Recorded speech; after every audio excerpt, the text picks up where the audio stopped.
Hey everybody, it's Lo and welcome back to my channel, Lo Without Limits. Today I'm going to show you how to make some super simple dairy-free and gluten-free chocolate chip cookies. So if you want to see that, then just keep watching.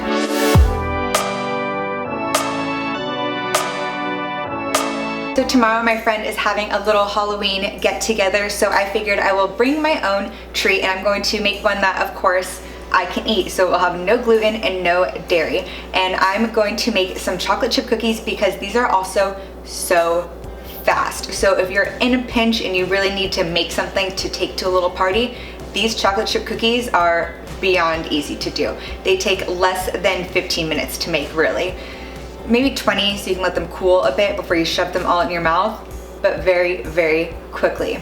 On a different note, I usually wear a little birthstone ring on this finger, and at my little clap at the beginning, I realize how naked I feel without it. Anyway, so to make the cookies and to make this process go a little bit faster, you will start off by preheating your oven to 375 degrees.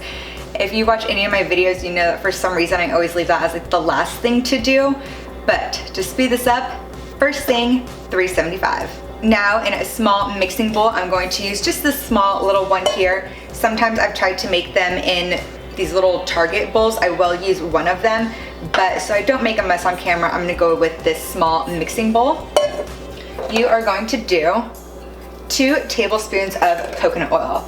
And you don't want this coconut oil to be hard as rocks, but you also don't want it to be liquidy soft, because then your cookies will be too mushy and nobody likes that. Oh my gosh, get off my finger. And with the coconut oil, do 3 tablespoons of maple syrup. Ooh, there's a hefty one. Now, because the coconut oil isn't liquefied, I'm going to use a fork for this just because it helps it break down a little bit more. And I'm going to mix those two together until they're pretty well blended. And again, you don't want your coconut oil to be super soft and liquidy, but you want it to be able to blend well with the maple syrup.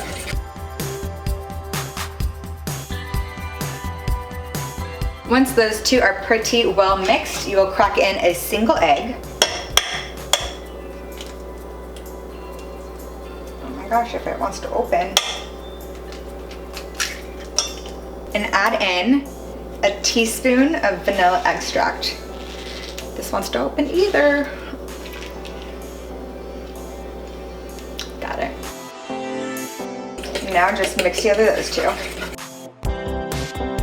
All right, after a lot of hard mixing, that is how it should look now. In the smaller bowl, I'm going to quickly mix together all the dry ingredients. That way they're well blended before I add them to those liquid ingredients. So of course, I'm going to go with the Bob's Red Mill Superfine Almond Flour. It's basically what I use for almost all my baking. I used it in my pumpkin bread video a couple weeks ago. I do love this, and I feel like it has a really good consistency, especially for baking gluten-free goods. I'm going to do 2 cups of that.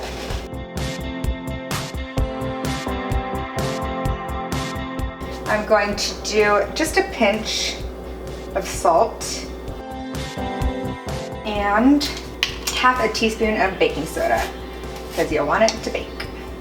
I'm going to give these a little mix, kind of help get out those big chunks of almond flour, and then dump it into this mixture here. And give those a little mix together. Again, making sure that all of those almond flour clumps are out. All right, as you can see, they blended it pretty quickly, but you want to make sure there's no chunks in there. Get that nice little almond workout, and then add in the good stuff. I get these Enjoy Life mini chips, the semi-sweet ones, of course. And what I really like about them is that they are allergen friendly. You can't tell because I ripped that part off, but they are gluten-free, they are dairy-free. They are also free from peanuts, tree nuts, casein, which is like a soy thing, I don't know. Soy, egg, sesame, sulfites, lupin, mustard, fish, shellfish, obviously. I don't know what chocolate does have those things in there, and crustaceans. Again, I don't know if there is a chocolate out there with crab, but this one does not. So I'm going to add in quite a few of these. I'm gonna use my quarter cup to measure it, but measure with your heart. Like that. And again, mix them all together. And this recipe is not vegan because I did use an egg, but if you can use a flax egg and you are vegan and want to do that instead of a regular egg, then go for it. I just don't trust myself with flax eggs. I don't personally like baking with them unless I'm following someone else's recipe and they call for a flax egg, then I'm like, okay, I trust them. But even then, I make them and I'm like, this just doesn't seem right. So I personally don't do it. I like eggs. I'm not vegan, so I can do eggs. And I don't have an allergy, so of course I can do eggs. But if that is an issue for you, then go ahead and try this out with the flax egg. Again, I just don't trust myself. Or like that egg substitute stuff, like that powder. I don't know. Maybe I'll try these with that one. Maybe I will try these with that one day. Today it's not that day because these have a party to go to and I don't want to mess them up. And now once those chocolates look all blended up in there, you will add them to your baking sheet. I just have a regular old baking sheet with my silicone baking mat on top. And I'm gonna try to go for like 16 if I can. I'm just gonna do a spoonful and plop and flatten. And spoon and plop and flatten. And that is how you do it.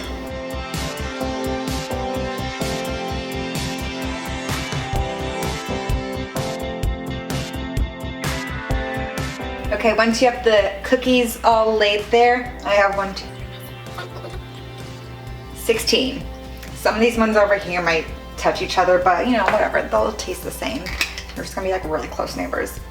What I'm going to do is make them a little extra sea salty, but because I don't trust myself grinding the salt directly over the cookies, I'm just grinding some up in my hands. So I have sea salt in here, as you see, salt. Very delicate with the salting. And to make them extra chocolatey, a few more right on top.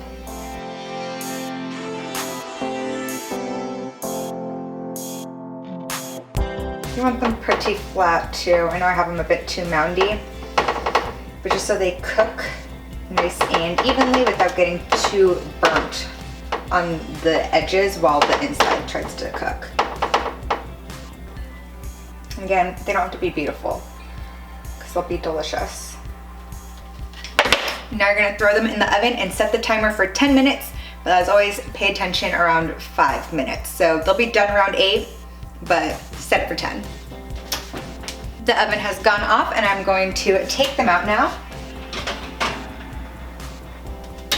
As you can see, they have a nice golden crust around the edges, and I'm going to leave them on the pan for like 5 to 10 minutes. I'm just gonna finish cleaning up while they cool on the pan. That way they can crust up and crisp up a little bit more from the bottom since the pan is still hot. And then I will transfer them to a cooling rack and make sure they're delicious, of course. Gotta try them out. They are all nice and cool now, so I'm just going to transfer them over to this wire cooling rack so they can finish cooling before I put them in one of my glass Pyrexes. As long as they're in an airtight container, they will be good for about 5 days. But again, they're not gonna last 5 days because you're gonna eat all of them beforehand. Now I'm really torn about which one I want to eat because I like this one because it has a little bit more golden up here on the top, which I love that good little golden crunch. But this one's the biggest. So I am torn. I'm gonna go with the biggest.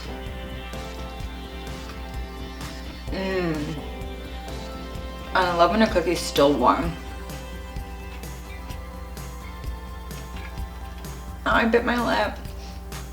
I bit my lip in the same spot so many times over last week. There's like a bump there.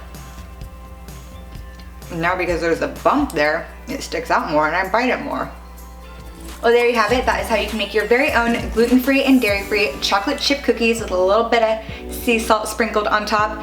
Very few ingredients, just 20 minutes too, so they're so simple and easy to do. So if you like this video, be sure to give it a thumbs up, comment down below what your favorite kind of gluten-free cookies are and what you want to see more of on my channel. And while you're there, be sure to subscribe. I upload a new video every Wednesday. So until the next one, thanks for watching.